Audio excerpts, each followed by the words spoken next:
Can you imagine saying to someone, I taught it, only to hear back, oh, what did you teach? What's the miscommunication? It's the difference between taught, I taught it, and thought, I thought it. How about asking someone, did you sleep? Did you sleep? Only to have them answer, yes, I feel quite rested. What's the miscommunication? It's the difference between slip, did you slip, and sleep, did you sleep?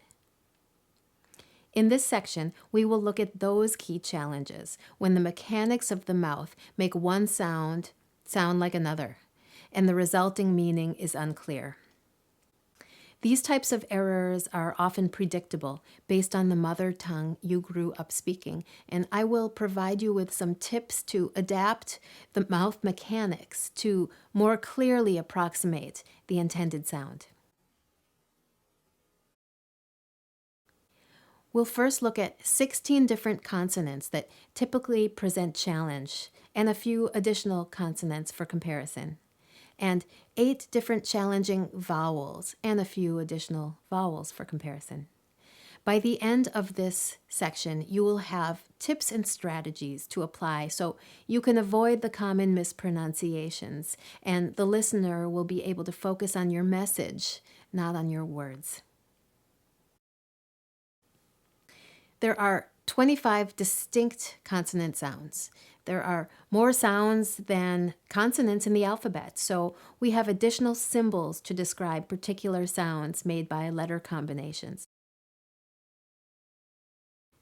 The place of articulation involves where the sound is made. For example, the tongue must touch the gum ridge, the bump just behind the upper teeth, to pronounce either a d or t. The manner of articulation is the way the air is blocked or directed. For example, when pronouncing a v sound, the air is forced through a narrow passageway between the upper teeth and the lower lip. And when producing n, the air is not blocked in any way, and the sound is directed through the nose. All consonants are produced by a particular touch and hold or touch and release, involving the lips and the tongue in contact with different parts of the mouth. We'll use these differences to highlight how mispronunciations occur. We'll look at the way the consonant in focus differs from the commonly substituted consonant sounds, and how to avoid the substitution. Not all consonants will be addressed, and you need only to practice the consonants that are challenging for you to pronounce. Because we are going to compare mechanical differences, we need to get a little technical here. But we'll keep the language basic. Just know that the concepts we are about to cover will be immediately useful as we will be applying them to contrast sounds. Let's look at some basic principles which will help you in comparing sounds. There are several voiced and unvoiced pairs. This means where and how the sound is made is identical. Take a look at how we form the sounds b and p, b, p. The sounds look the same. The difference is whether or not there's a vibration in the vocal cords. Both b and p are produced by putting the lips together and temporarily stopping the airflow. When producing b, the sound is voiced with a vibration in the vocal cords. When producing p, the sound is unvoiced with only a small burst of air. Some consonants are stop sounds in which the airflow is temporarily stopped, such as t. Other sounds are continuants, in which the airflow continues through the sound, such as s.